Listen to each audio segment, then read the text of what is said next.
Good morning everyone. রবিবার একটা নতুন ব্লগ শুরু করলাম। পুরো ব্লগটা দেখো, আশা করি তোমাদের ভালো লাগবে। আর আজ রবিবারে কার বাড়িতে কী মেনু জানিও কিন্তু। আজ আমাদের হচ্ছে ডিমের ঝোল হবে আর টমেটো দিয়ে মুসুরির ডাল হবে। ওটা আমার একটা প্রিয় ডাল, মানে সপ্তাহে মোটামুটি দেখবে 3-4 দিন আমাদের ঘরে ওই ডালটা রান্না হচ্ছেই। তো সকালবেলায় উঠে মোটামুটি ফ্রেশ হয়ে গেছি, চিনি এখনও ওঠেনি। তো তার আগে আমি ভাবলাম একটু কাটাকাটি রেডি করে নিই। তাই ডিমের জন্য একটু পেঁয়াজ কেটে নিলাম, টমেটো কেটে নিলাম, আর কিছুটা রসুন ছাড়িয়ে মিক্সির বক্সটায় দিয়ে দিয়েছি, আর কিছুটা ছাড়ানো বাকি আছে। আর এদিকে ডালের জন্য টমেটোটা কেটে নিলাম, আর টমেটোর বীজগুলো সব তো ফেলে দিই। তো ওই আর কি, সব রেডি করে রাখছি। চিনি উঠলে আগে ওকে খাইয়ে নেব। তো এসব করার পরে চিনি ম্যাডাম উঠে গেছেন, ম্যাডামের খাওয়া দাওয়া সব কমপ্লিট হয়ে গেছে, ঝুটি বেঁধে দিয়েছি, সকালবেলায় উঠেছে। আমাকে ওখানে বসতে বলছিল, আমি বসছি না বলে একটু মুখটা ভার হয়ে গেছিলো। আমি বললাম আমার এখন কাজ আছে মা, আমি যদি বসে থাকি তাহলে হবে, তাহলে তো দেরি হয়ে যাবে। তাই জন্য একটু মুড অফ হয়ে গেছিলো। তারপর আমি একটু বসেছিলাম ওর কাছে, তারপরে এসে আমি আবার রান্না করা শুরু করি। তার মাঝখানে আমার ফোনে বেশি একটা চার্জ ছিল না বলে আর বেশি ভ্লগ করিনি, ফোনটা একটু চার্জ দিয়ে নিয়েছিলাম। তো রান্না হয়ে গেছে একদম সিম্পল, মুসুরির ডাল টমেটো দিয়ে, আর তার সাথে ডিম আলু দিয়ে একটা ওই মাখা টাইপের করা। তো আমার আর সন্দীপের দুজনেরই খুব ফেভারিট। তো আমরা চা খাইনি সকালবেলায়, তো ভাবলাম কি কফি টফি খাবো, একটু আদা দিয়ে চা করি। তো এই আমি আর সন্দীপ ব্রেকফাস্ট তো হয়ে গেছিলো, ব্রেড ছিল ঘরে, ব্রেড খেয়ে নিয়েছিলাম। তো ভাবলাম একটুখানি এখন চা খাই। আর আজকে 10টা 10:30টার মধ্যে রান্না হয়ে গেছে, কারণ আমি একটু আগে উঠে সমস্ত কাজটা সেরে নিয়েছি। তো এখন চা খাবো। আর দেখো এই বোতলটা সন্দীপের অফিস থেকে সন্দীপকে গিফট করেছে। এটা ওই বাইরের টেম্পারেচারটা দেখায়, তো 26 ডিগ্রি একবার দেখালো, একবার 27 ডিগ্রি, মানে ওরকমই এখন হায়দ্রাবাদে টেম্পারেচার আসা যাওয়া করছে। 27-26 এরকমই থাকে দিনের বেলায়, রাত্রিবেলা আর একটু কমে, ওই 23-24 মতন হয়। ভোরের দিকটা এমন আর একটু কম থাকে, 22-23 থাকে। এই গাছটা দেখছো, আমি তোমাদেরকে 2-3 দিন আগে কি লাস্ট একটা ব্লগে দেখিয়েছিলাম, সব পাতা ঝরে গেছে, আর এখন দেখো আবার কচি পাতা উঠে গেছে। তো আর যেহেতু মোটামুটি কাজ সব একটু তাড়াতাড়ি হয়েছে, আর এমনিও চিনিকে রোববার করে প্রত্যেক রোববারই গায়ে হাত পায়ে ভালো করে বডি ওয়াশ দিয়ে দিই, আর মাথায় শ্যাম্পু করিয়ে দিই। সপ্তাহের মাঝখানেও একবার দিই, বাট রোববারটা মাস্ট। তো চিনিকে স্নান করিয়ে দিলাম, আর খাওয়া দাওয়া হয়ে গেছে চিনির। আজকে সব মোটামুটি আধা ঘন্টা আগে হয়েছে। আজকে 1:10-এর মধ্যে চিনির খাওয়া দাওয়া স্নান সব কমপ্লিট হয়ে গেছে, তারপরেও তাড়াতাড়ি ঘুমিয়ে পড়েছে। আর তাড়াতাড়ি ঘুমালে কী হয়, বিকালে তাড়াতাড়ি উঠে যায়। তো ভাবলাম ওর যখন হয়েই গেছে, আমি আর দেরি করবো না, ওকে খাইয়ে নিই, তারপরে আমি স্নান করে নেবো, সন্দীপও কাজ এগিয়ে নেবে। তো চিনিরও সেম খাবার। ওকে আর ডিমের ঝোল টোল খুব বেশি একটা দিইনি, কারণ একটু ঝাল হয়েছিল ডিমের ঝোলটাতে, কাঁচা লঙ্কাটা আজকে পেস্ট করে দিয়েছিলাম তো ওর জন্য, আর 2টো কাঁচা লঙ্কা দিয়েছিলাম, তাই ওকে একটুখানি ঝোল দিলাম, আর ওই আলু আর ডিমটা তুলে দিলাম, ডাল দিয়ে মেখে ওকে খাইয়ে দেবো। দেখো আমি রাত্রিবেলায় ভয়েস ওভার দিতে বসেছি, এখনও সাউন্ড হচ্ছে, কোথায় গিয়ে দেবো আমি জানি না। তো সমস্ত করার পরে সন্দীপের যা কাজ থাকে, আমার যা কাজ থাকে, সব করে নিয়েছি। দুপুরের বাসন টাসনও ধোয়া হয়ে গেছে। তো ফ্রিজ থেকে সকালবেলায় গতকালকে বললাম আর একটু বোনলেস চিকেন রয়েছে, ওটাকে আজকে কিছু একটা গতি করব। তো আজকে রোববার, এর থেকে ভালো গতি আর কিছু হতে পারে না এই বোনলেস চিকেনের। তো ভাবলাম একদম ঝটপট একটা চিকেন কাটলেট বানিয়ে ফেলি, যেটা খেতে খুব ভালো হবে আর সময় কম লাগবে। আর একদম মিনিমাম ইনগ্রিডিয়েন্টস যেগুলো ঘরে সবসময় অ্যাভেলেবেল থাকে, সেই সমস্ত জিনিসপত্র দিয়েই বানাবো ডিসাইড করেছিলাম। তো সেরকমই বানিয়েছি আর কি।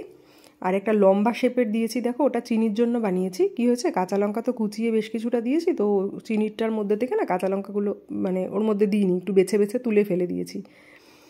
তো তারপরে চিনিকে জামা টামা পরিয়ে একটু রেডি করে দিলাম, ওগুলো সব রেডি করে রেখেছি, যখন আমরা খাবো তখন ভেজে নেব।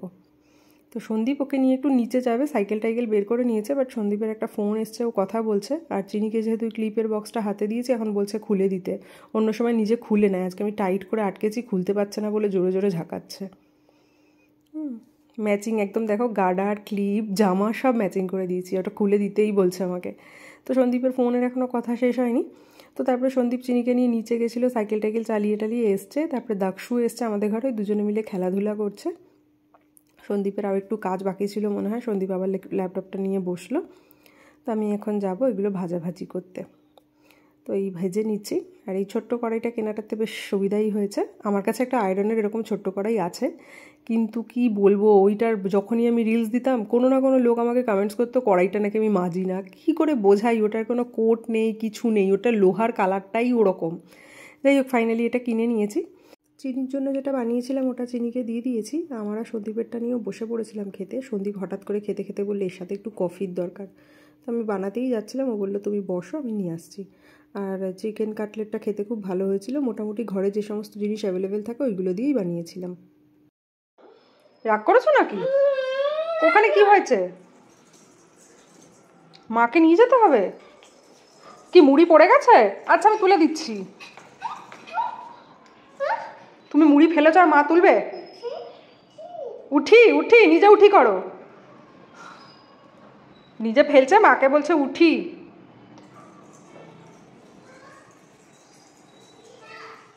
তো চিনিকে তো আর সন্ধেবেলা আজকে দুধ দিইনি, যেহেতু সন্ধেবেলায় চিকেন একটা ফিঙ্গার খেলো।